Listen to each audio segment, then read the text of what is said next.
Welcome back to the Educational Currency. I'm Robert Namoski, proprietor of the Ultimate Jiu-Jitsu and the Coaching College. And I'm Chris Kaladikis from Maximum Education. Rob, where are we going today? Mate, where are we going? I think we're off to Kindy, aren't we? We're going back to back the to beginning. school. Back Yes. to school. And really, in this week's episode, at the time we're filming it right now, my last child at school is going to be starting kindergarten. And Rob, yourself, you're in a very similar situation. I've got one starting next year. Yeah. But we've had some go through already. Yeah. That's it on both sides. What's your gap? Well, my daughter went through, by calculation, 9 years ago was Kindy. Wow. And my son would have been 5 years ago. Yeah. Well, that's the same as my eldest. My eldest was 5 years ago. And then my middle child, they were 4 years ago. And obviously now, last Yeah, one so we're a little bit more experienced now. Third one running. Third one coming through. And look, we thought this would be a good time to kind of talk a bit about, preparing for kindergarten from the context of when it is leading up to that final preschool year and going into kindy. Sometimes that discussion about when is the best time to start and then what to expect in those first few weeks of kindy. So we'll hit it off there, won't we, Rob? Yeah, absolutely. Well, depends. Is it your first child or are you experienced? It's a big difference. It is a big difference and still emotional at those different levels. Yeah, absolutely. Well, the first child, I reckon, is the most emotional because you're a first-time parent. Yeah. And always with the first child, I remember with my daughter, feed her this time, okay, measure this, measure that, make sure it's heated, doing everything right. And then second child, it's like, okay, we're feeding it, it's all good. They're feeding themselves, aren't they? And then the third one, it just grew. When you become more experienced, you're more relaxed. Yeah. And you go, okay, so, maybe kind is the same experience, but it's still, it is your child. It is an emotional decision which school to send them to. And in our case, we were very fortunate that at that point we lived 5 doors down from Hurstville Public. Yeah. And it happens to be a very academic school. I think it was 40 something in the state. It's a very good school for NAPLAN, etc. But it's not just the academic. It's such a big school, well funded. Teachers so far have been phenomenal for all our kids. And it was a very, very good decision to send both of our kids. Then we're looking at sending the third one there. Yeah, what about yours? Well, I was going to say Hurstville Public. That's actually my old primary school. That's where I grew up. Oh, so you went to Hurstville Public? I went to Hurstville Public too, and it was fantastic. Even back then, it was this really good powerhouse in the community. But I think it's even better now. Yeah, I think there's a Chinese Hong Kong influence that obviously due to Hurstville, the area. So there's a vigor. It's vigorous in the academics, and the school is big enough where they have a lot of sporting facilities as well. Yeah. But sometimes it can get a little bit too pushy with the academics. Yeah. And as parents, we can pull that back a bit and give them a more what we believe is a more well-rounded primary school experience. But they still do their homework, study, etc. Yeah. That's good, yeah. Look, it's good to hear too. I've got to get back there one day. I'd love to see what the school looks like now and just kind of how it is. Well, next year, come along with me, huh? We'll take him in and see how it goes. Yeah, it's good. And like you said, it's kindies, like, it's the start of their education. Yeah. So, I think the research out there is pretty adamant on when to start. Yeah. It is a little bit later is better. Yeah, and that's it. And look, that's something that we had to weigh up in our family too, because I was always in two minds about when to start. And I kind of liked to go within the old time frames when I was young, the June time frame that, and you don't really hold kids back, because I always got paranoid when I saw kids in year 12 and they were already 18 at March that, they just wanted to get out of there. They felt like they're too old for school. But I can say I have seen also the benefits as well of being a bit older in the year group. And with one of my children too, I did want to start them like within that range, and the school actually recommended, no, look, just hold them back and then allow them to start the following year. And I think that has been beneficial to that child and my family. If you're in a fortunate circumstance to take the kids to preschool, they Yeah. advise you that in preschool. Yeah, they did. And they had influence on that too. Yeah. They did. Preschool's a really good indicator of is your child ready for kindy or not. they may be mentally ready, but then being that little bit older physically does allow you to look into sports, etc. You know, and emotionally as well. Like that's a big absolutely. And too. there's a really good book called Outliers that actually summarizes that. Maybe we can look into that as a book review. One of your book reviews, eh? Yeah, that sounds good. Might be due for another one since the sleep one. That's it. Bring it out. In there, you asked me as well. Which way did I go for sending my children? We went to the local Catholic school, and it's interesting too because the local public schools are very good as well. But the reason we went to local Catholic schools is actually because we're of a non-Catholic faith, and I wanted to ensure that my children, when they got to high school, did get into the local high schools that were of a Catholic faith. And so you've got to go through the feeder schools and improves your chances of getting in there. So you're thinking high school as well? Yeah, so that was already going into Kindy. We were already thinking about high schools. Oh, wow. Because we've actually got a very good public primary school right near our house. And yeah, that was still the decision we went with, just to ensure that. You know, so we went that route, but that's a factor you've also got to be thinking about too when you are trying to decide where will I start my child in kindergarten as well. So how do you pick a school? Well, it's tough, eh? Open days, you've got to be attending those open days there too. Do look at what they do feed into. And in the case of Hurstville Public too, that has a very strong connection to the local selective school. And I think that's a big positive of that school too.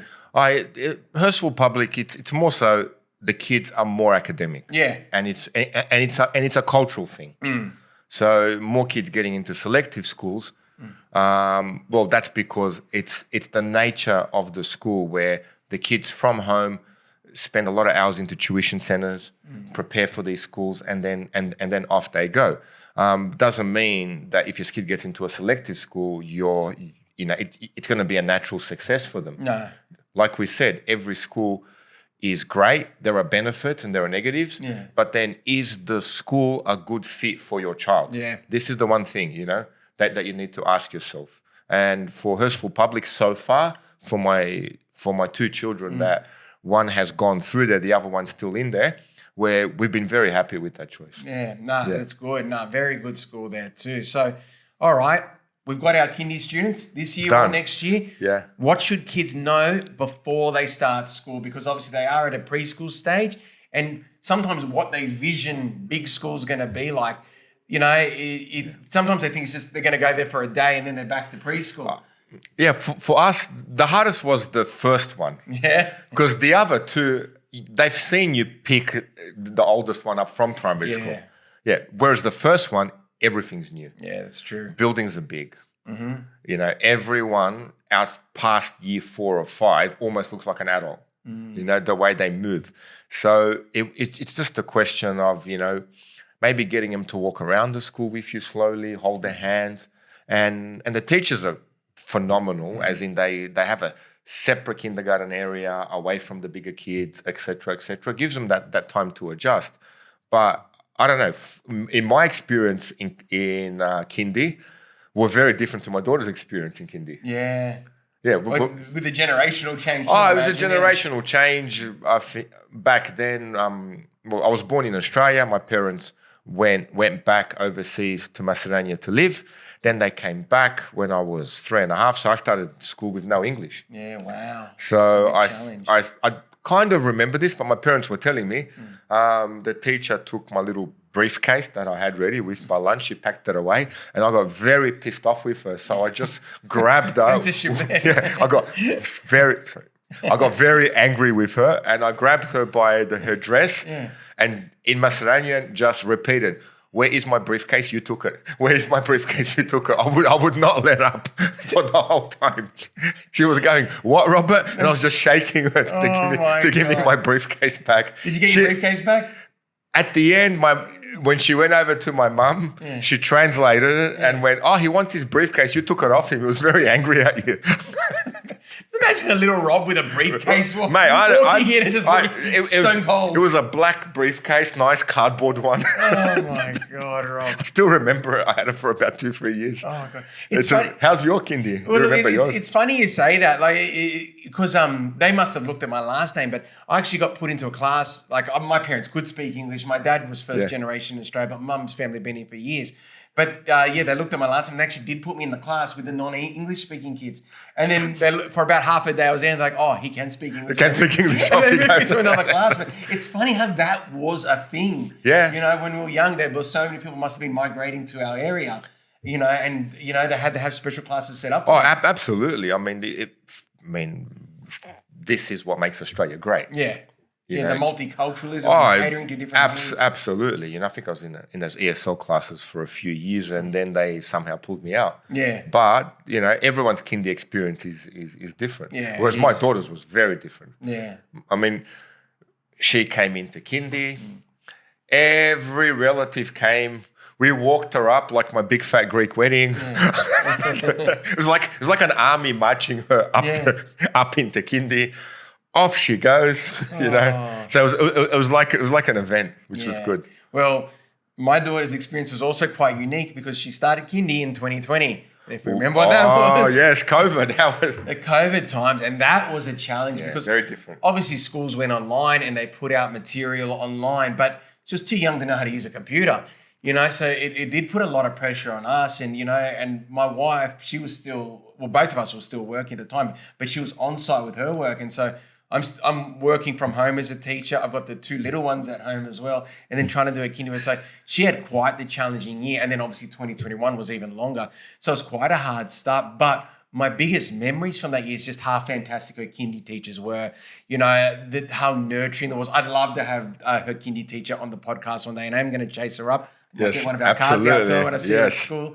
But you know, they're amazing in just targeting learning content towards a kindergarten student. You know, that was a challenge in itself, you know. And really, you know, whatever the kindy situation is these days, it takes a really special person to be a kindy teacher. Yeah, you got to hang your hat off to them. Yeah. Yeah, absolutely. You know, because like I said before, we are teachers, but then these are our kids. Yeah, that's right. That's right. We even said when we do this one, we kind of don't have our teacher hat on at all. We're just because our parent hat right now. We're secondary teachers. Yeah. You know, so when it comes to the kindy hat, we're the parents. Yeah. That's it, eh? But look, in relation to how we've been preparing my youngest for school, and we're lucky too as well that you know, she did go to preschool, and you know, they did work on a lot of these things with her at preschool. Little things that they did there that kind of helped her practice was firstly understanding lining up. You know, just being able to line up and stand next to someone and wait quietly for your teacher. You know, just getting that bit of structure there.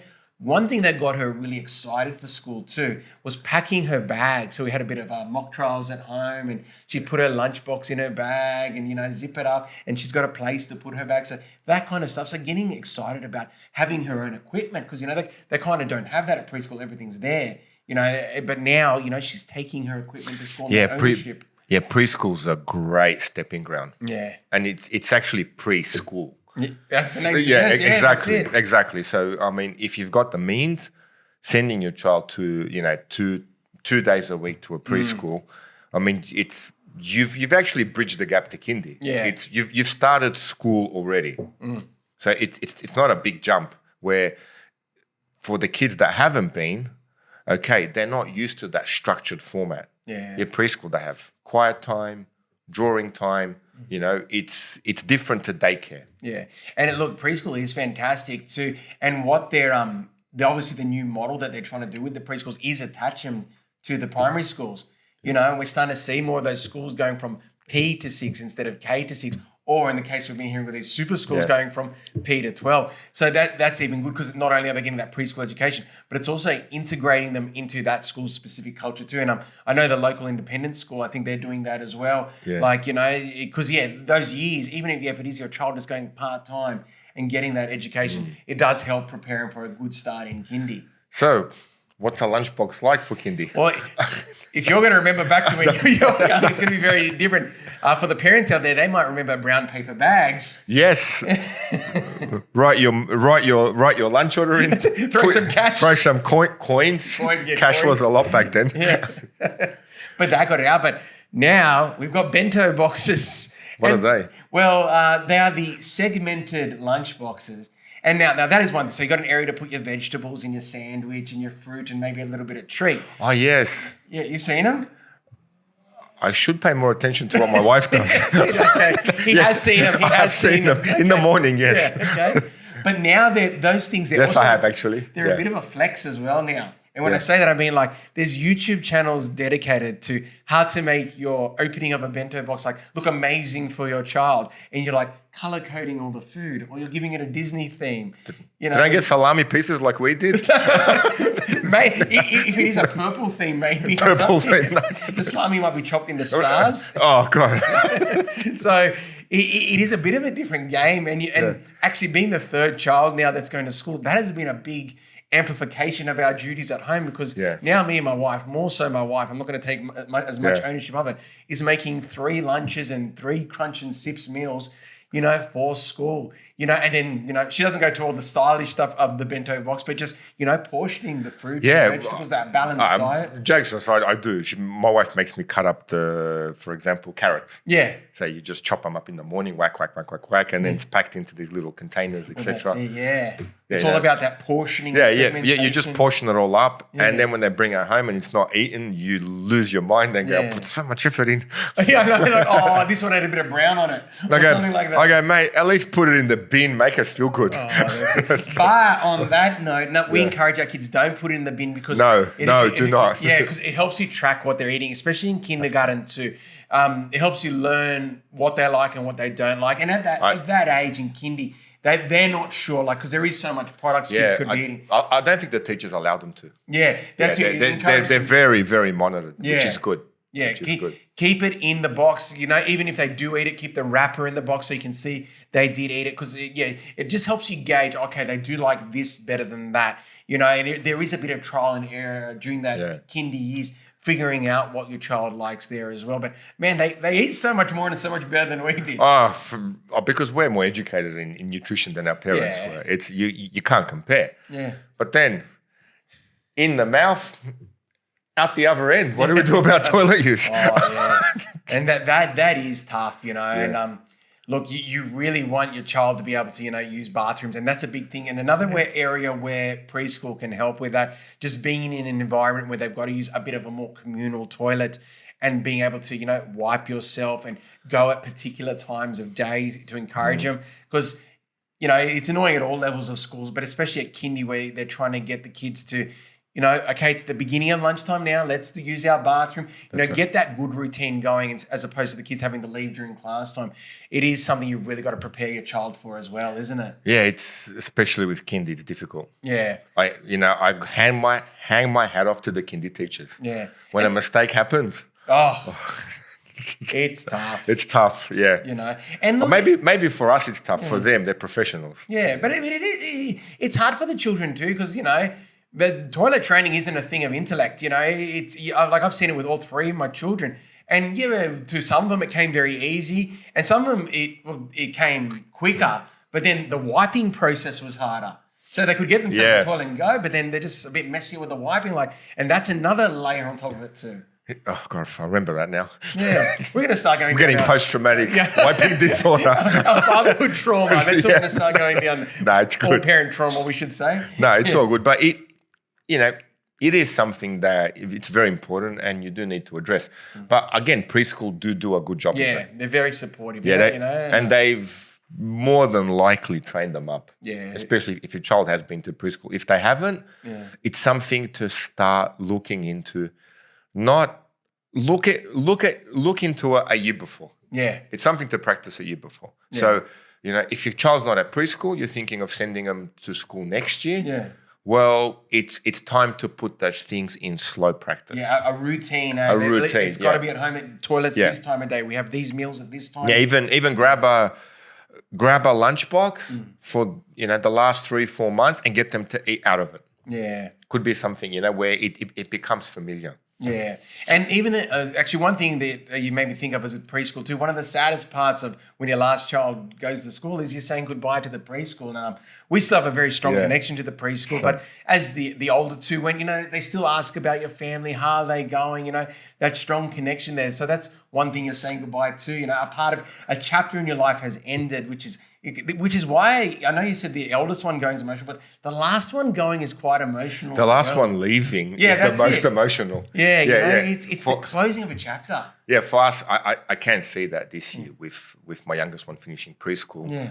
it just doesn't end with him. Yeah. Because okay, you're more than likely not going to come back. Yeah. And you've got a 14-year history here. Yeah. So, it adds up. Yeah, it adds up. When you look especially at the years and the preschool teachers, I remember one of them, Sam, she started her job. Yeah. Yeah, freshie. When my daughter Vera was there. Yeah. And now, years later with Mihal, she's a mum of her own, etc. Like and you go, okay. It's a community. Yeah, you form that bond and you listen to their stories as families. Yeah. And then even with the parents, all of a sudden, there are some parents where our daughter went to the same year as their son. Yeah. Now, our second child went with the same year as their second child. Yeah. And now they're bringing their third child into preschool this year with my... Wow. So you go, oh, wow, we're back again. Yeah. back into the community. Well, with this year, my daughter's preschool teacher, I now have her son in year 11. Oh, so so at my school, and you just want to pay it back, show that same support and caring that they gave your child, to their child as, they're nearly a man now, and you want to give them and support them as much as you can in that way. Yeah, absolutely. And even say preschool, your child goes to Kindy, it's a time not to get crazy academic with them. No. Yeah, there's no such thing as a, super gifted Kindy kid, and if your child is ridiculously gifted, they'll find out by the time they're 6. Yeah, that's right. Yeah. It becomes clear, obvious. And more people win Powerball and Lotto than there are that amount of gifted There's kids. There's anomalies out there like that. Yeah, fair enough. They do exist, and trust me, if your child is doing calculus when they're 6, there could be something there. Yeah.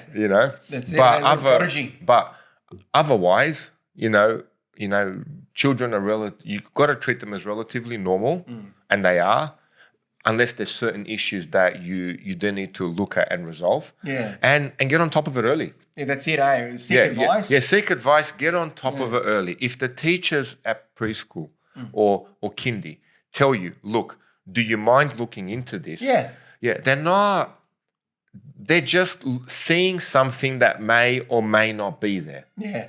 Now, God willing, there's nothing there, but, getting combative with the teacher doesn't help you. No, not at all. They're doing it to help you. They've got nothing to gain by telling you. And if anything, it's awkward for them telling you. So they've got more to lose than gain by telling you. So, do value the opinions that either, your preschool or Kindy teachers say, because they are now starting to assess their learning. And they know traits of, for example, for us, for my middle child, it brought up medical issues that weren't severe, but would have ended up being severe. Yeah, if not addressed. Yeah, if not addressed, it was slight, and then we realized it was just poo had banked up in the stomach. Then we went to a specialist, and then they gave us all this iron, this and that. The kid, straight away grew bigger. And the specialist said it's 1 standard deviation in IQ. Yeah. Which was huge.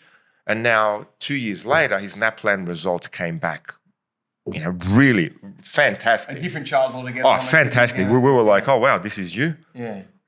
So, I mean, if we didn't look into it and went, they'll just get over it when they get older. Yeah. It's, especially with today's medicine and technology, it is something to look into and cross it off the box. Yeah. Well, look, exactly the same thing in my family too. Like, we've got a dyslexia diagnosis in our family.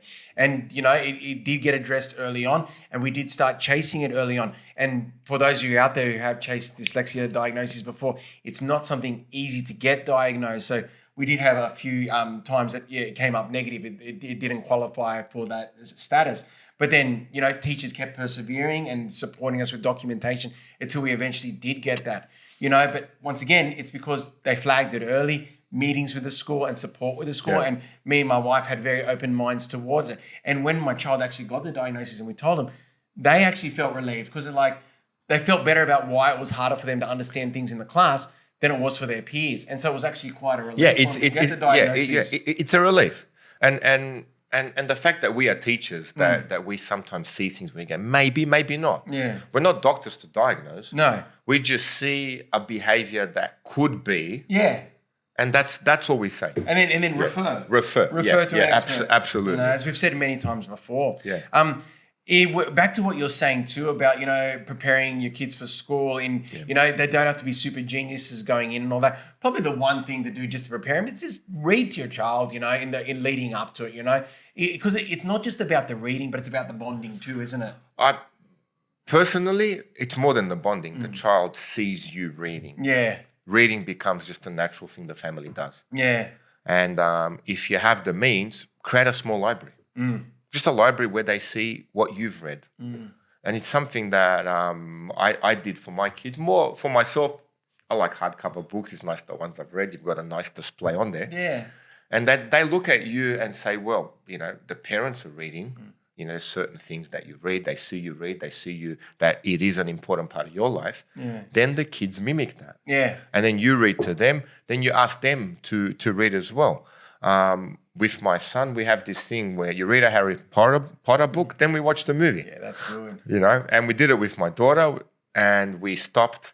And then years later, well, he's a book reader. He was a little bit, I don't know. Have you finished it? No, movie. Let's go. When can I watch a movie? Have you read the book? And then he got on, finished the Harry Potter books. Then he got into some dragon books. You know, I forgot what they were called. Dragon Ball? No, not Dragon Ball. It was, I forgot the name. It's quite an intricate story. Yeah? Yeah, New York Times bestsellers. You know, all these dragons have different characters. And they have all these feuds, etc. It's like a cross between Lord of the Rings and Harry Potter with dragons. Yeah. Yeah. We'll have to look into what it might be. Yeah. Kate, you're going to find it out for us, aren't you? Yeah. And it's quite interesting because I get him to give me the story. Yeah. Like, but what about this dragon? What's your favorite dragon? Describe it to me. I don't know, man. The other one looks a bit bigger. No, but this happened in that story, etc., etc. So it is an active part of their lives. And actually, funny story that happened just yesterday. We're at the bookshelf and my daughter's like, I haven't got nothing to read. I pick something. She picks Bram Stoker's Dracula. Oh, nice family. So I went, great, yep, go for it, no problem. So she takes it to her school in front of her year 8 teacher. And the year 8 teacher comes up to me at school and goes, do you realize your daughter's reading Dracula?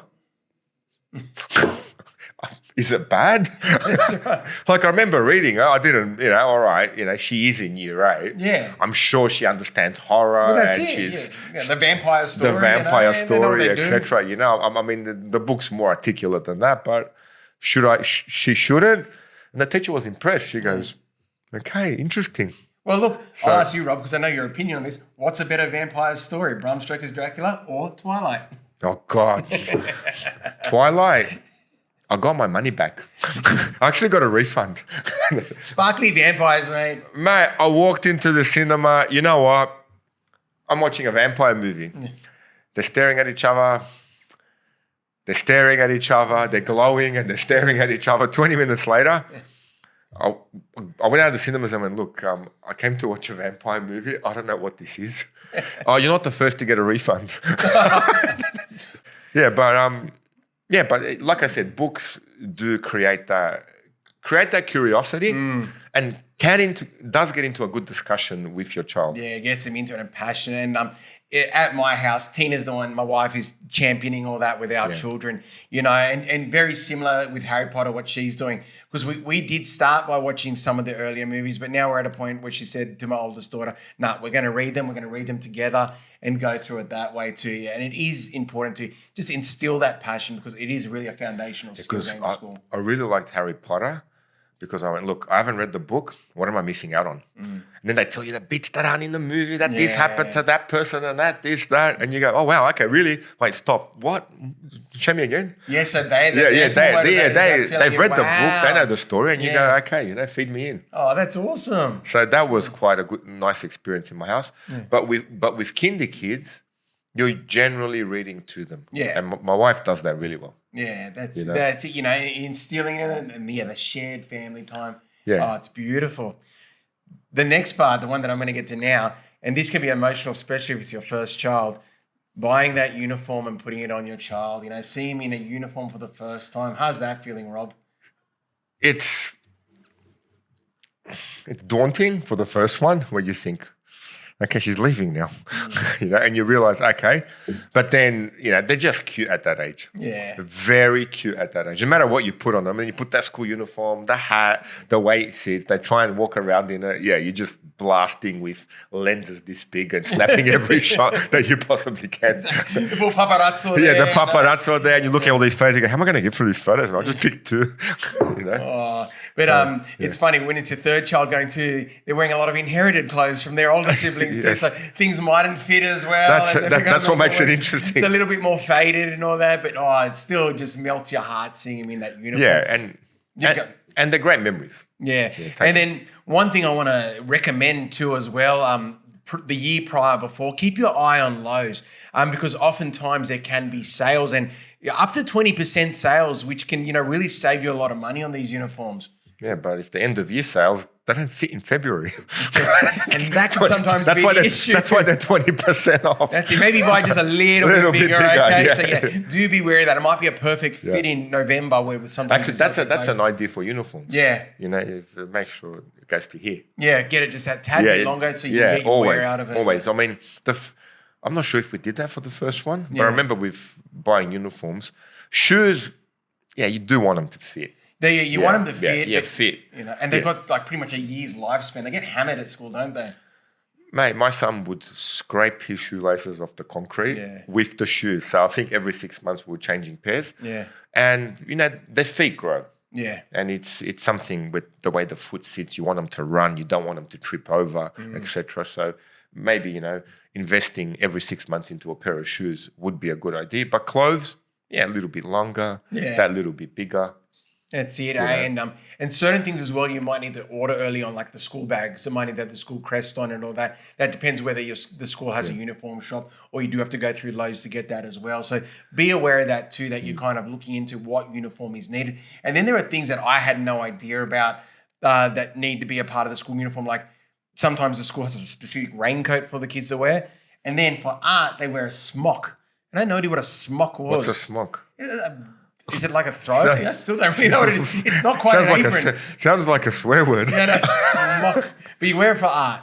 Okay, and I think it's... is it something they just tie around? But no, I think it's more coverage than an apron. It's got a bit of shoulder protection on it too, and it's a bit more like... Kate's giving me hand gestures behind the camera.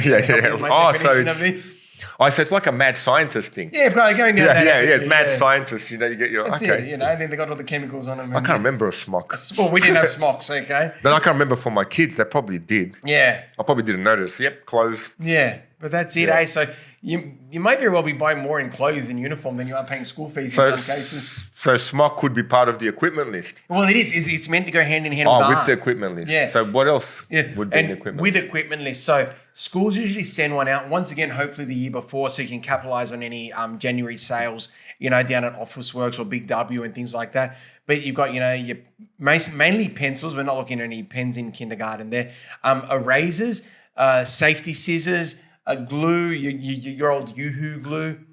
Depending the school, whether you've got to provide books or not for your child, just that basic equipment. But then the big thing, once again, for your child might be their pencil case, and having a nice big Smiggle pencil case there for them to show off and feel proud about their equipment, and getting them their special coloured pencil set. Yeah, getting them to pick it from Officeworks is exciting. And it makes it special to them, and once again encourages them in those subjects like art and design where they can be creative. Absolutely. Yeah. Absolutely. And then going into year 5 this year, my daughter got her first geometry set, Oh, wow. Getting him excited, for the maths things to come. Very important, geometry. Yeah, that's it. And then high school's a different monster altogether. That we could look at. Well, high school, you got laptops. But like we said before, I still hear the conversation with parents at jiu-jitsu and everyone else, okay, when to start? Yeah. And it's just a hard thing, one to kind of distinguish, because we've said it many times with children too, gauge it by your child. And, you are a parent and you do know them very well. And look, I've got to say that, and I even said at the beginning of this actual podcast, I was envisioning for one of my children, they're ready to go. But then with the recommendation of the preschool and the kindergarten teachers or the teachers at the school, they kind of said, no, wait, hold them back for another year and it'll do them well. And look, we did. And I think that child has been a lot more confident going into school. But at the end of the day, this is the research, this is what's said. But it's the parent's decision. Yeah. And intuitively, you've raised that child to 4 or 5 years old. Well, that's true. Now, if you really feel that, okay, in your, this child is ready for school, then send them. You push. If you feel it, you then go. send them. Yeah, absolutely. But if there's problems, then don't complain. Oh, no. There'll be problems for other things. But as a parent, I mean, no one knows your child better than you. No one does. No one does. And look, that's how I felt too in that situation. Yeah. No one does too. But it is multiple levels of being ready. Like you mentioned before, there's being physically ready, there's being academically ready, and there's being emotionally ready. And I think in my child's case, it was more the emotionally ready. That they'll still, not that they'd cry their head off, they went to school, but still very shy. Yeah. And like I said, my biggest fear was then the other end, how old they would be in year 12 and whether they would check out. Okay. Because although, like I said, I have seen very good cases of it working. I have seen a handful of students and I'm done with school. They want to go night clubbing in year 12 because they're old enough. But were they done with school by year 9? Well, that's it. That's it's the other side to it. I mean, as high school teachers, you can almost predict with good accuracy by the end of year 9, halfway through year 10, whether they're going to be done with school or not. Yeah. And look, the other part of it too is as well, someone said to us, look, Chris, your kids aren't going to be like that in year 12 because you're going to show them to respect school in year 12. You're not going to let them be like that. So it's not an age thing. It's how we instill them as parents. And that kind of eased my confidence too. It's not going to be just because they're 18, they're going to want to go out and party and it's going to ruin their HSC year. It's going to be, no, we're going to show you. No, it's not time yet. That time will come when they leave school. And then that's when they'll get their reward on that. So it won't be an age factor. It'll be just like it was back in me. You got to finish school first. Doesn't matter. They're 18. They're still your kid. Yeah, they're still they're under our roof. Mate, I had a friend of mine with her son. They celebrated the 18th birthday on a Tuesday night. No problem. Cuts his cake, this, that. He goes, where are you going? Going to casino. I'm 18 now. You're going up in bed, mate. You're not going to casino. And he went, what? I still wash your clothes. You haven't moved out. It's Tuesday night. You've got school tomorrow. You're not going anywhere. To those students out there, you're under your parents' roof. They've got your best interests. You're still in there. You do what they say. You're 18. You're an adult. You're an adult. Yeah. When you pay your own bills. Yeah. That's it. Okay. So obviously a debate every family has to have between yourselves as partners, but do seek advice, but also do know that you know your child well as well. Yeah. And then another thing to look at, working professionals, drop-off and pickups. Yeah. School finishes at 3 o'clock. That's and that's actually sometimes a bit of a shock to people too, because if you do have your children at a long daycare, there's a bit of flexibility when you can come and get them. But when it's kindy, you've got to be there at 3. Okay, you have to be there at 3. Some schools have a later pickup. They could have daycare attached to it, maybe. That is the way it works. So some schools have things set up, like at the school my kids go to, they have Camp Australia.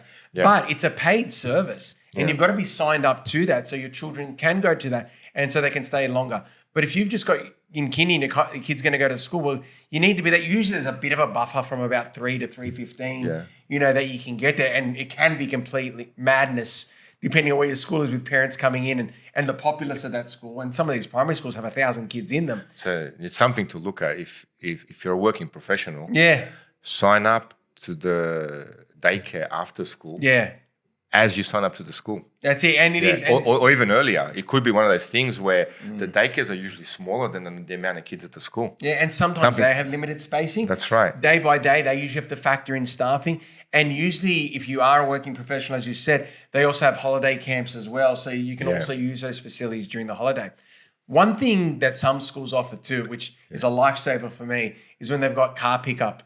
Okay, they call it kiss and ride at our kids' school. So the teachers actually feed the kids out of the gate and call them out as they see your school approach. I have my last name and I put on a card, and the school just supplies that large card and you put it on your dashboard. And so as you approach the school, there's usually a teacher looking out and they see Kaladikas coming, and then they call the Kaladikas kids to come to the front of the line.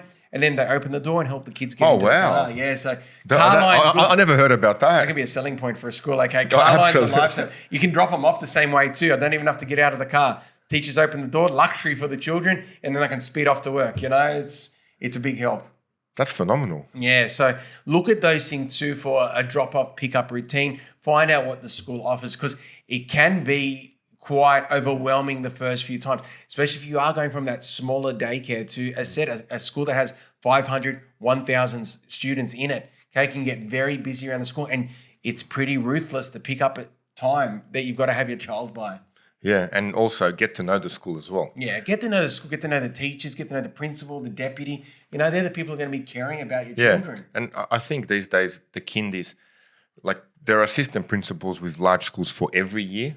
So all you need to do is get to know the people in that year group. Yeah. Yes, you don't have to go around and know who everyone is. Yeah. Just who's associated with your group. The teacher involved with your child, of course.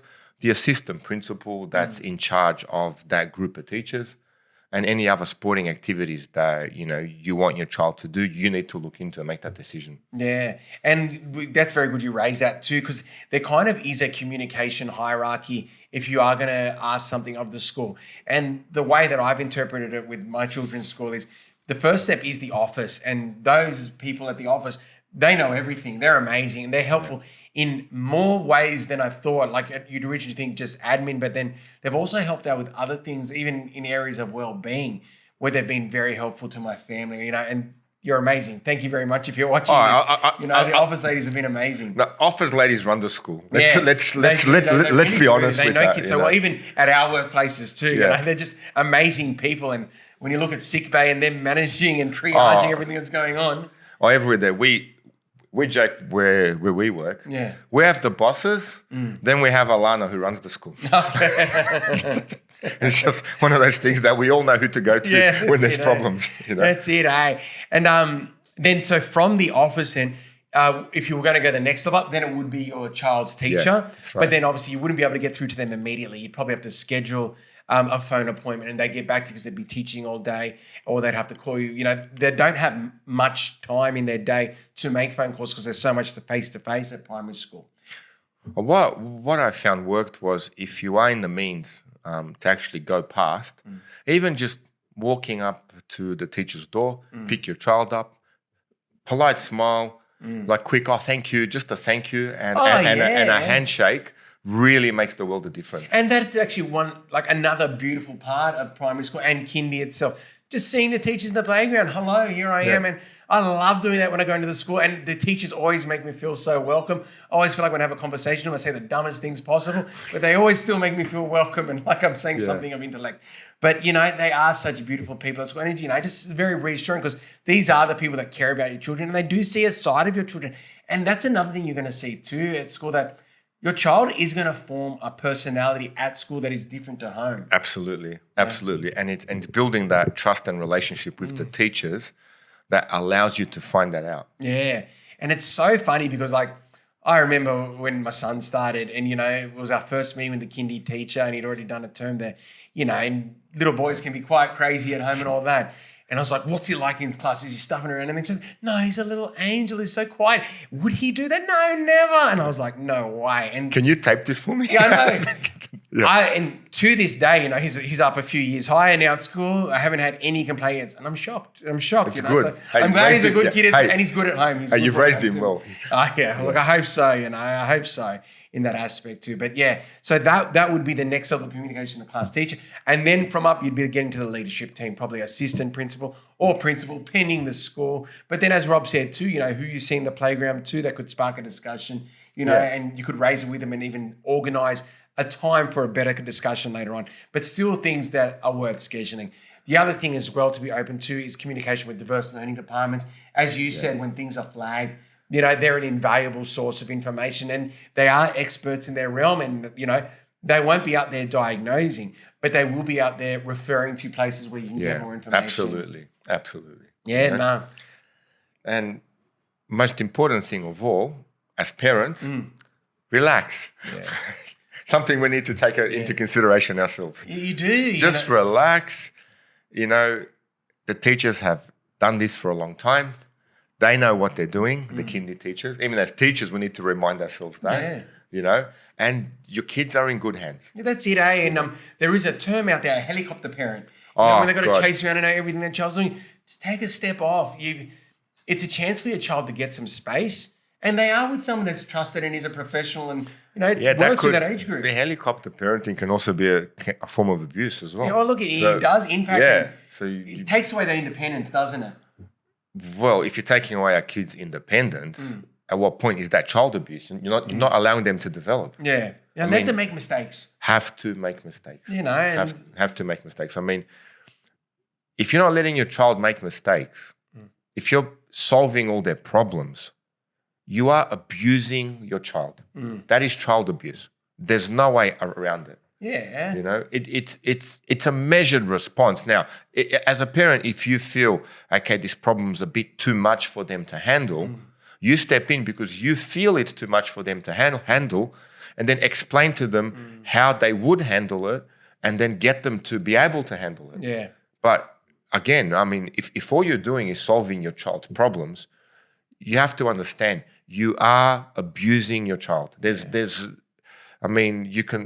no other way to look at that. Yeah. It's quite serious. What you just said, it's an example of building resilience. Guide them through how to address the situation, because it goes beyond school. It's in many aspects of life. Give advice, and allow them to go in and solve their problems, which actually links to a point I was going to say next, in relation to when we initially said that as well, and who should we talk to at a school? But you should encourage your child to ask questions. If you're not sure about something, ask your teacher. You go ask. Now, obviously, first few weeks of kindy, it's not going to happen. They're still going to be very shy and all that. But that's another element to resilience. Having your child to have the confidence to go up to someone and ask, oh, what's going on? How do I do this? Where do I go? And get them conversing with their teachers. Even just telling them at some point, try to do that. Yeah. Like you're instilling a path, waiting them to be mature enough to take it. Yeah. So it's not a question of forcing your child, being more scared of you not doing the activity, facing you after, having consequences. No, it's almost like a guide where you go, okay, this is what needs to be done. I know it's hard. When you're ready. Okay, no, they need to do it now. When the situation happens again, well, this time maybe just try it a little bit and see how you go. And that little bit of a response, they get that, oh, wait a second, things are different now. I actually did something. And that's when you can get a sense of resilience. Resilience is an act of you doing something and getting a positive response under pressure. Yeah, it's rewarding for them. It's a success. Yeah, and people go, when from my martial arts job, I want to build my son resilience. It's not about torturing him. It's about slowly desensitizing them to the point where it becomes a natural response where the stress they feel steers them into a positive action. Yeah. And you got to build it up with achievable goals. Absolutely. It's something that, they can do. You're not just throwing them in the deep end, what some people might. And it takes time. You got to be patient. It takes time. Remember, you're dealing with a 5-year-old, a 6-year-old. And sometimes you can forget they're not 9 years old. Yeah. Now, I've noticed that, especially if the child is tall. Yeah. This is something. You expect more of them, but their mental maturity. This is something I've seen time and time again. Yeah. You get a tall child for his year, and you go, but why is he awkward and weird? He's 6. Yeah. Your eyes are looking at a 9-year-old. Yeah. No, he's 6. He's 7. We even see that going into high school. Yeah. You get this year 7 student come in and they're taller than you.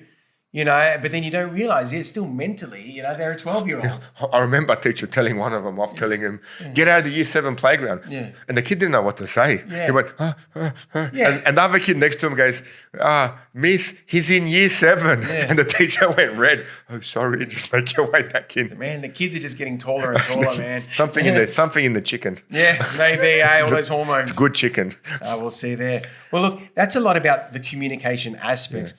There's another element of communication that's in schools. And I know it's in all levels of schools, but it kind of starts at kindy. Yeah. The WhatsApp group, usually formed by parents and where they communicate, Rob. What's your view on them? Well, depends. WhatsApp groups can be positive and negative. Yeah. So a WhatsApp group is a platform for communication to a group of people. Yeah. It's like sending a bunch of emails immediately. Yeah. And I personally like to treat it that way. Yeah. I'm in a few WhatsApp groups. We've got the school one. I've got a friends one when we meet up for coffee. I've got a friends one where they post what they train, etc. And it's a communication thing. Yeah, of course. Yeah, it's not something where you get into a debate. If there's something tense, you make a phone call. Yeah. Make a phone call privately away from the rest of the group. Yeah. They're very interesting at the school level too. Like in some areas they can be great. I've lost a note. You put it on the WhatsApp group. Can someone tell me what's going on? And bang, you'll get a reply.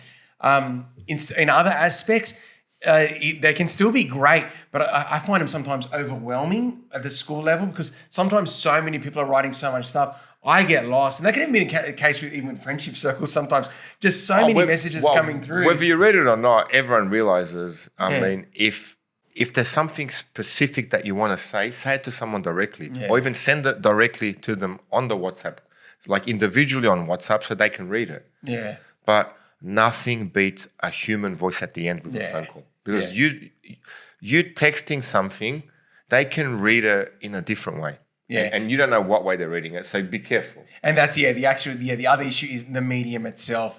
Yeah, a text message versus, and even the same case can be with email. Sometimes it's better just to talk and go through that hierarchy we mentioned before: office staff, teacher, assistant principal. Kind of that's the better way to go. They can be very beneficial. Yeah. The school I'm working at, it's actually great. Yeah. We're all on there. Something happens outside, can someone move the car, etc. If the person's not contacted, someone will say, oh, it's Rob's car. Yeah. Then someone can, he's in room 108. Then someone can, hey, Rob, can you move your car? Okay, no problem. Yeah. If there's an announcement in the school where, just be aware, guys, we have an assembly. We don't have roll call. Just simple things like that really runs the school well. Yeah. And you're just used to it. It appears on your phone. You may click it.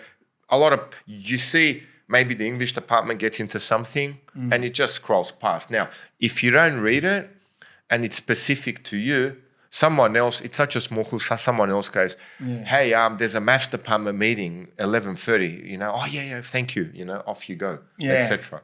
So, these things are great. And at the school where I previously used to work, we had our own maths WhatsApp group. Yeah. And that worked really well as well. Yeah. Really well. Marking criteria, here it is. The pages you're marking in the Year 7 exam up front in the WhatsApp group. It appears. You go into the staff room. There's your papers ready to go. Off you go, That's good. Maybe I'm just paranoid about WhatsApp groups. I'm worried about the parents complaining about the year coordinator. That's fine. I actually prefer WhatsApp group than something like Snapchat for the kids. Yeah. Especially the older kids. Yeah. Well, look, Snapchat in itself, it's just hard because of, that everything deletes so quickly. There's that evidence. And although it deletes quickly from the phone, it still probably is stored on their servers. And it's designed to keep you on there. So, WhatsApp so far, I've had quite a positive experience with. Oh, that's good. Okay. Well, look, that's good to hear. I'm for myself. iffy on the parent year group ones, but I guess it all depends on who are the people in that group and all that. So, look, if you got a little bit on edge parent that starts criticizing the teachers, you feel affiliated to it then. You just don't jump on the bandwagon. Yeah. Even remove yourself from the group. Yeah. You just. But it says it, and then that's awkward. It says this person has left the group, and like, oh. Or even better. Just be too busy to read it. Yeah. Did you read my message? What message? Just give me a call. Yeah. Yeah, you can always say, I don't know. Yeah. You guys are writing too much. I can't keep track. Yeah. But it can just get too crazy and overwhelming for me, I think. That's all right. Yeah. But look, and then look, another exciting thing, and actually this can be sometimes organised through the WhatsApp group. In your kindergarten, you can start organising sporting teams. Sometimes that's when your child will start a hobby, like joining the soccer team or the footy team, and they need to get groups of children together. And even at these clubs, and my son plays for a specific soccer team in the area, it'll say, what school does your child go to? And it tries to kind of group them together. And there's actually a few teams with combinations of kids from that school on. Yeah, not just Kindy. I mean, we were fortunate enough to get my son into rugby union like that. Oh, wow. Yeah. Really good friend. Must be tough, man. Really doesn't stop. Really good friend of his. Yeah. And that really good friend of his played the sport. Why don't you come join the team? My son joined the team. I went, Okay, still learning the rules. Back last year, learning how to throw the ball, catch it, etc. He's good at tackling from jiu-jitsu. Yeah. Yeah. So, it opens, friends open the world up to other activities. It does. And it's funny because in those first years too, and I'm not sure if you went through this with your son, because you start in kindy and you're shooting a bit blind. You're like, will they like soccer? Will they like tennis? And you're trying to figure out. And it's funny. Like, did that come a bit later on? Rugby as an option? It came later on in year 3. Yeah. With my daughter, it was play dates during school. Yeah. I mean, during school holidays. Yeah. Where you get to see the parents, you drop them off, you have a chat every day, you pick them up, etc. If you're fortunate enough to, and you can, then they create friendship groups. Yeah. And then as a result of their friendship groups, you get to know the parents and go, okay, school holidays, we'll meet at that park at 2:00, and then off they go. Yeah, it is great in that aspect too, that wider community building, whether it is through the play dates or just joining the same soccer club, like so many amazing parents there, whether they're on my son's team or not. All the parents at the clubs are just amazing people, and it'd be good to actually get someone from the club actually. We'll bring them in. Yeah, because you're creating another community. Yeah, and that's actually how someone once put it to me. They learn another group of people at that community as well, and it's it's all about health and communication and bonding and absolutely. achievement. And whether they win or lose doesn't really matter. It's learning to respond to both those situations gracefully. Yeah, 100%. That's it. So back now, here's the thing: as a parent. What's the one thing that you can say, okay, you suffered with? Yeah, in the first year. Yeah, dropping your kids off, like as an emotional thing or something that worried you. The hardest part of kindy for me was homework. I was not expecting the amount of homework that my children got. And once again, as I said with preparing lunch boxes earlier, homework amplifies with every child. And when they're young, and if you do have children close to each other, which is in my situation, they need you to sit down with them and go over things with them. So that is a challenge. So be ready for that your child's going to get homework. And look, it's not going to be necessarily hard homework, but in kindy, learning how to do homework, that can be a challenge because your child, and this is the case with my children, they probably can't even read in kindy in many cases.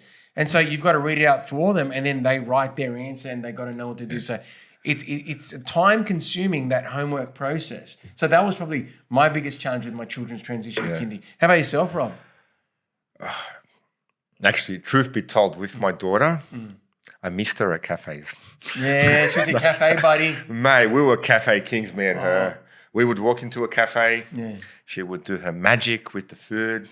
She'd mix the Nutella in with the pizza. We'd get a few stares. We'd get a few stares from waiters, but it was all good. I'm paying for this food. We're fine. Yeah. She'd chop it down, and all of a sudden, I'm at a cafe by myself, eating my food, going, yeah, this isn't fun anymore. I'm sure she's still having dates with dad.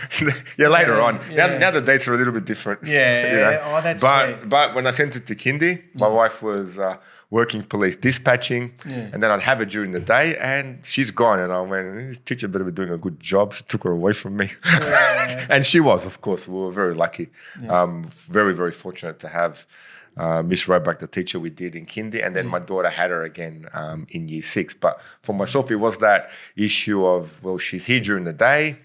I get to do certain things with her, and now she's not. Okay. Yeah. But of course, I didn't express any of those emotions. But as a parent, you do get that little bit of withdrawal syndrome. But it's true. And look, obviously you're talking about your eldest there too, but with our youngest going, the emotions have still been very high because it's almost like that chapter of our life has ended now. We no longer have little kids. And my wife would be in a very similar situation to what you said. Like, she's lost her cafe buddy. The last one that she would go out with on her days off, and they'd go shopping together and they'd pick things together, or they would get a baby chino together. Like, those years are over for my family now. There's certain things that you regularly do with your child during the day.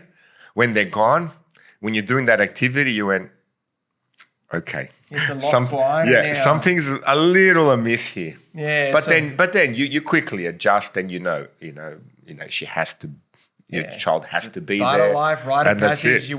And it's the beginning of their education journey. And that's a bit what I love about every time my kids start kindy. You know, they're beginning their education journey and they're going to be learning stuff at school and they're going to find their passions and they're going to meet amazing teachers and be inspired. So that's the positive, and that's what I love about them starting school. And I love meeting those teachers. And absolutely. Absolutely. And as teachers, we should have that bit more of an understanding. That's it. Well, look, on that, Rob, I think we're going to wrap up there. One thing I will say is I think I'm going to start chasing maybe one of the kindy teachers at school. Have to. And I think we've got to get him on the show, don't we? We've got to get a kindy teacher on the show. Yeah. I've got someone in mind, Chad Nadira. He runs the Kingsgrove cult. He's the president there. Yeah. So he's got a whole community of football. Okay, well, there we go. Maybe so we can get Chad on the show. From this one. I think are people we're going to chase up. Yeah, absolutely. And thank you again for listening to us. An emotional time for us, especially. Exactly. Yes. You've got your daughter off. She's off, and then you've got your son starting next year. Okay. That's it. But hopefully we've given you some good advice today on how to prepare for kindy and what you're in for, especially those first-time going parents. But even those parents who it's last time, still going to be very emotional. Always. Thank you again. I'm Robert Namoski. And I'm Chris Kaladikis. See you later, everyone. Take care. See you guys. Yeah. Too easy. My favorite part of that is because he's like the most handsome man. He's glowing and he's like, don't look at me, I'm disgusting.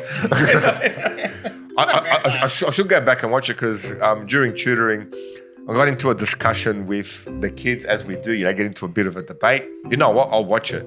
So I grabbed all 3 movies and fast forwarded to the interesting bits. Oh, good. How long did it take you to watch the movie? I think I went through all 3 movies in about 45 minutes.